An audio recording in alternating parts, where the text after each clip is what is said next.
Aloha and welcome back to the channel. Sorry about the mess on the desk here, but this has become a quasi-work area. This is the altimeter from Captain Bob, and you may be wondering why these other pieces parts are here. I will explain that momentarily. But to prove that it does indeed work, it's all 3D printed pieces parts with 3 stepper motors.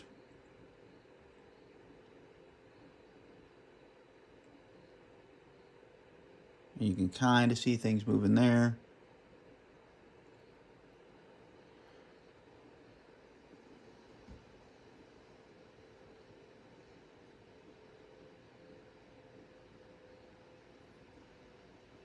The reason it's hunting as badly as it is I'm just doing crazy maneuvers in this aircraft, and in the real world, the FAA would probably, be coming after me. But it does match with what's going on the screen.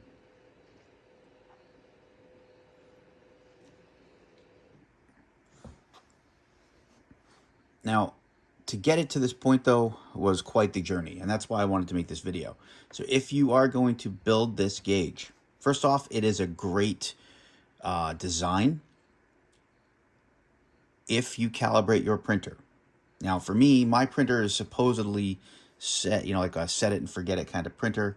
It has a self-leveling bed, and my printer was unhappy. Or think of a better way to say it, I was unhappy with my printer. So I printed all the pieces parts out, I built it, and the first thing I did after I connected everything was I noticed that I could only get the hundreds and the 10,000 needles moving. I could not get the 1,000 needle moving at all. And that was because the way the gears, and there are multiple gears in this. See if I can find some examples here. This is the one I have in my hand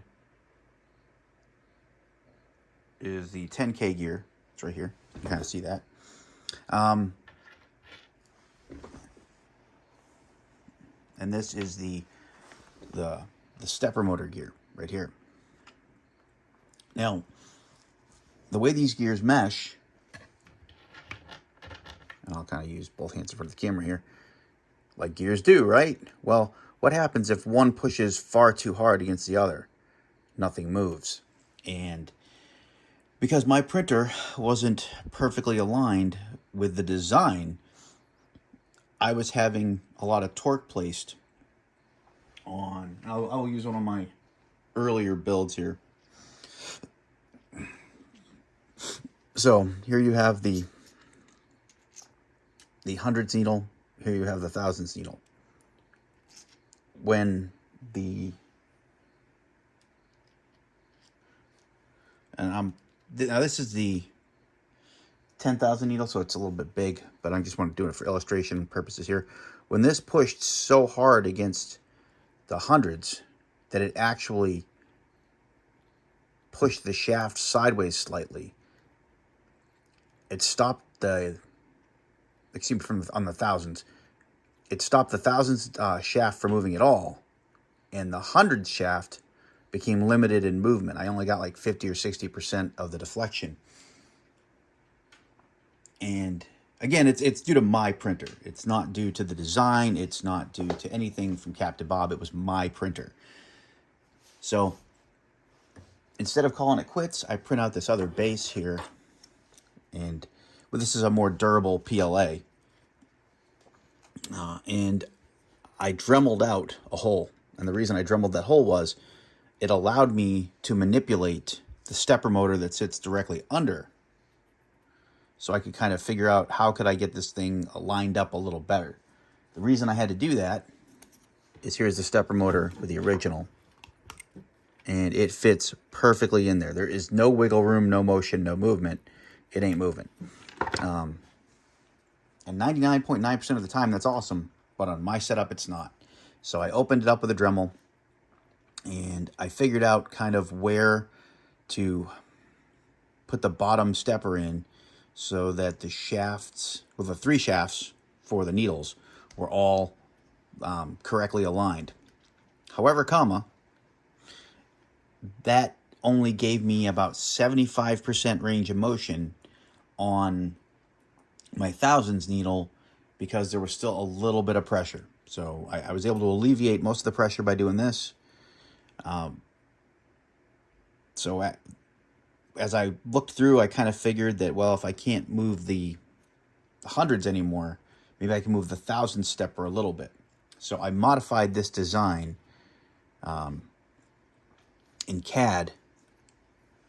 And it's a crude modification, and I'll show you here. And we'll do them side by side.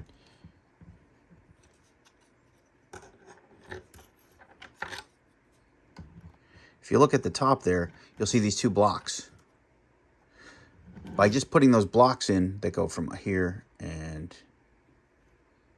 excuse me, it's this side. So block here, that actually gave me more options on where to put the screws. So the first screw is almost right on that hole. It's a little off, but the second one is way up here in this area.